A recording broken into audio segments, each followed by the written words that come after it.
Welcome to the Wonderland stories. Hello پیارے بچوں، تیار ہو جاؤ ایک ایسی دنیا میں جانے کے لیے جہاں چمکتی تلواریں، جادوئی مخلوقیں اور بہادر دل ہوں۔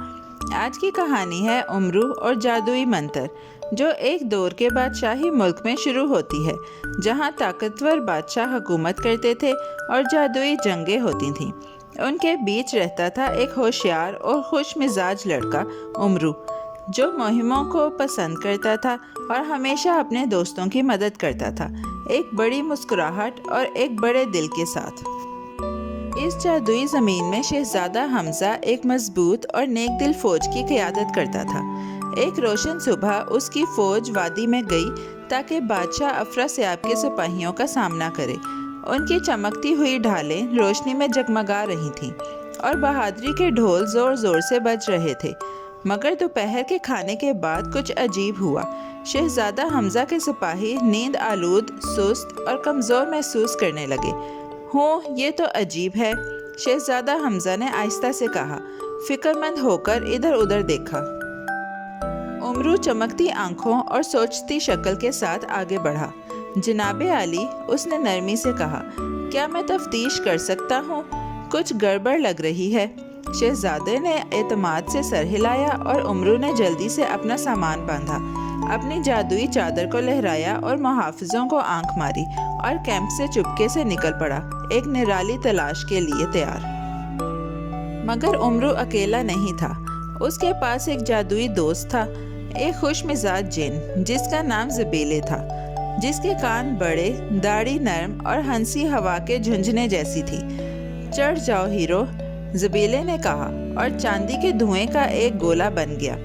پلک جھپکتے ہی وہ دشمن کے کیمپ کی طرف اڑ گئے، جہاں سنہرے خیمے لگے تھے اور عجیب موسیقی کی آواز آ رہی تھی۔ ایک خوبصورت سی چادر میں لپٹا ہوا امرو دشمن کے باورچی خانے میں جھانکا۔ اوہو، اس نے آہستہ سے سانس روک کر کہا۔ اس نے ایک بد مزاج جادوگر کو دیکھا، جس کی ٹوپی ٹیڑھی تھی اور چمکتی چمچ لیے کھانے پر چمکتے ہوئے سفوف چھڑک رہا تھا اور ہنس رہا تھا۔ یہ شکر نہیں ہے، امرو نے سرگوشی کی، یہ تو نیند لانے والی جادوئی سفوف ہے۔ امرو خیموں کی قطاروں میں چپکے چپکے چلتا رہا، یہاں تک کہ اسے جادوگر کا پیارا سا جھونپڑا مل گیا۔ اندر جادوگر ہوا میں تیرتے بستر پر خراٹے لے رہا تھا، ایک چمکدار کمبل میں لپٹا ہوا۔ امرو نے بہت نرمی سے سانس روکے چپ چاپ اندر قدم رکھا، اپنی چادر کو زور سے پکڑا اور آہستہ آہستہ کمبل کھینچ لیا۔ جیسے ہی کمبل ہٹا، جادوگر ہلکا سا ہلا، مگر جاگا نہیں۔ امرو نے اپنی جیب سے ایک چھوٹی سی شیشی نکالی، زبیلے کا جادوئی چمکتا سفوف، ایک ہلکی دعا پڑھی اور تھوڑا سا چھڑکا تو سارا جادو ایسے غائب ہو گیا جیسے ہوا میں بلبلے۔ جادوگر نے چھینک ماری اور کروٹ بدل لی، اس کے جادو اب ایک بلی کے بلبلانے جیسے خاموش تھے۔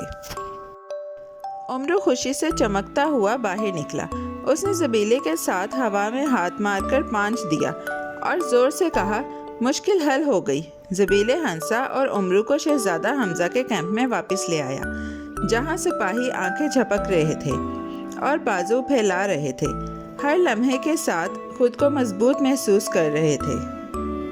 سورج اور زیادہ روشن لگ رہا تھا جب شہزادہ حمزہ نے امرو کو خوشی سے گلے لگایا۔ تم نے ہمیں بچا لیا چھوٹے سپاہی، اس نے فخر سے کہا، اور تم نے یہ دل اور عقل سے کیا۔